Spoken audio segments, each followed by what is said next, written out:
खबर उत्तर प्रदेश कानपुर से। प्लास्टिक प्रदूषण जिस तेजी से फैल रहा है उससे अनुमान है कि 2025 तक समुद्र में मछलियों से ज्यादा प्लास्टिक होगा। वैज्ञानिकों ने पाया कि बेहद छोटे रूप में प्लास्टिक खाद्य श्रृंखला में घुसपैठ कर हमारे शरीर में भी दाखिल हो रहा है। यही वजह है कि इस बार विश्व पर्यावरण दिवस पर प्लास्टिक की समस्या के समाधान की थीम रखी गई है। उपरोक्त नशा मुक्त समाज आंदोलन अभियान कौशल के तहत सोसाइटी योग ज्योति इंडिया व मिराज परिवार के सहयोग तत्वाधान में नवज्योति चैरिटेबल ट्रस्ट के सहयोग से विश्व पर्यावरण दिवस के थीम बीट दी प्लास्टिक पोल्यूशन पर आयोजित प्रदूषण मुक्त भारत मानव श्रृंखला एवं संकल्प सभा में अंतर्राष्ट्रीय नशा मुक्त अभियान के प्रमुख नशा मुक्त समाज आंदोलन अभियान कौशल के national brand ambassador yoga guru ज्योति बाबा ने कही। ज्योति बाबा ने आगे कहा, प्लास्टिक हमारे खून तक पहुंच रहा है क्योंकि प्रकृति इससे वापस लौट रही है। वैज्ञानिक अध्ययनों में ये पता चला है कि हमारे नमक व मछली में माइक्रो प्लास्टिक मिल रहा है। हम हर दिन प्लास्टिक कचरा पैदा कर रहे हैं, इसलिए गंगा से लेकर समुद्र में प्लास्टिक कचरा बढ़ा। ज्योति बाबा ने बताया, संयुक्त राष्ट्र के अनुसार हर वर्ष दुनिया भर में 500 अरब प्लास्टिक बैग उपयोग होते हैं, जो सभी प्रकार के अवशिष्ट का 10% है। प्लास्टिक के बढ़ते उपयोग का अंदाजा इसी से लगा सकते हैं। पूरे विश्व में इतनी प्लास्टिक हो गई है कि इससे पृथ्वी को 5 बार लपेटा जा सकता है। मिडास परिवार के डायरेक्टर शोभा मिश्रा ने कहा कि एक रिपोर्ट के अनुसार हर भारतीय ने एक साल में 20 किलो प्लास्टिक से ज्यादा कचरा पैदा किया है। नई दिल्ली स्थित एम्स के डॉक्टर संजय राय ने बताया कि माइक्रो प्लास्टिक कण गर्भवती महिलाओं के प्लेसेंटा में भी मिले हैं। बच्चों में इन कणों को लेकर जोखिम काफी ज्यादा है। माइक्रोप्लास्ट लाल रक्त कोशिकाओं की झिल्ली से चिपक सकता है। एनवायरमेंट एक्टिविस्ट गीता पाल, प्रीति सोनकर, विमल माधव ने कहा, सरकार के पृथ्वी मंत्रालय ने जानकारी दी कि प्लास्टिक के खिलाफ 2019 में कल उपयोग वाले प्लास्टिक को खत्म करने का संकल्प लिया है। मिडास परिवार के उपेंद्र मिश्रा व अमन शिवारे ने कहा कि लोगों को प्लास्टिक खत्म करने की व्यक्तिगत स्तर पर पहल करनी चाहिए, जैसे सिंगल यूज प्लास्टिक बोतल, बंद पानी और प्लास्टिक पैकेज का उपयोग न करें। समाज सेवी के गुप्ता व नेहरू युवा केंद्र के सुशील वाजपेयी ने जोर देकर कहा, ये प्लास्टिक नमक और मछली से लेकर झीलों और समुद्र तटों में घोलकर मानव स्वास्थ्य के साथ जीव जंतु के जीवन पर प्रश्न चिन्ह खड़ा कर रहा है। कार्यक्रम का संचालन शलीन पांडे व धन्यवाद आयकर अधिकारी शरद प्रकाश अग्रवाल ने दिया। अंत में ज्योति बाबा ने सभी को पर्यावरण प्रदूषण मुक्त का संकल्प दिलाया। जो बढ़ रहा है उस वायु प्रदूषण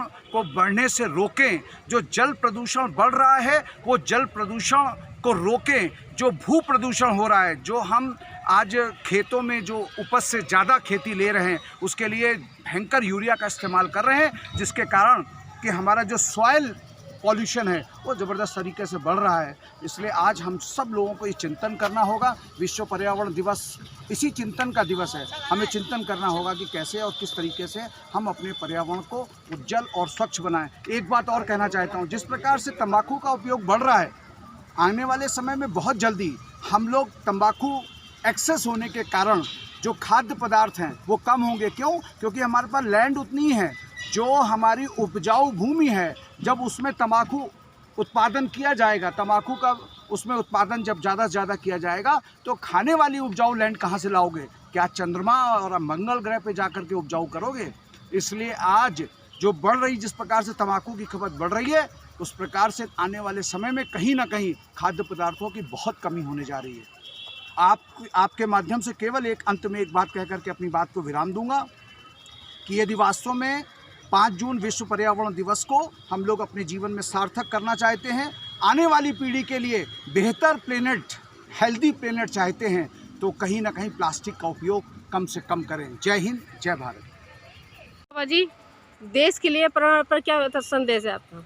सबसे पहले तो आपके चैनल के माध्यम से देखने वाले सभी भैया बहनों को मैं अंतर्राष्ट्रीय नशा मुक्त अभियान का प्रमुख नशा मुक्त समाज आंदोलन अभियान कौशल का national brand ambassador yoga guru ज्योति बाबा नमन करता हूं। जैसा कि हम सभी लोग जानते हैं कि विश्व पर्यावरण दिवस 5 जून को प्रतिवर्ष मनाया जाता है, और वो 1972 में विश्व पर्यावरण दिवस पहली बार डिक्लेयर्ड हुआ था। और जो पहली थीम थी विश्व पर्यावरण दिवस की कि हमें जंगल के लिए जंगली बनना होगा, ये थीम थी। और आज 5 जून 2023 की थीम है कि बीट द प्लास्टिक सॉल्यूशन।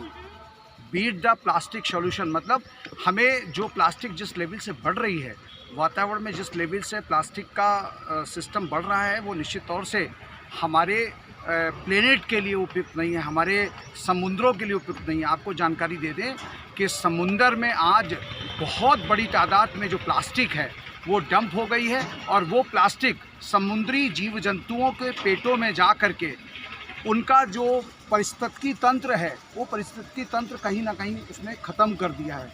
और आज प्लास्टिक से जो माइक्रोप्लास्ट वो हमारे बॉडी में, हमारे ब्लड में जा रहा है। क्योंकि जो भी प्लास्टिक, जैसे सभी लोग कहते हैं कि प्लास्टिक बॉटल का इस्तेमाल करो, लेकिन मित्रों मैं बताना चाहता हूँ ये जो प्लास्टिक की बॉटल है ये पहले ठंडी अवस्था में रहती है। जब आप उससे कहते हो चिल करो तो वो ही प्लास्टिक की बोतल वो सुबह सुबह अपने एसी या फ्रीज़र में लगा देता है, डीप फ्रीज़र में लगा देता है और वो पानी ठंडा हो जाता है। तो ये जो पहले गर्म होती है और फिर इसके बाद एकदम से ठंडी होती है, उससे पानी में माइक्रोप्लास्ट आ जाते हैं, जिसके के कारण हमारे शरीर में कई प्रकार की प्रॉब्लम क्रिएट हो रही है।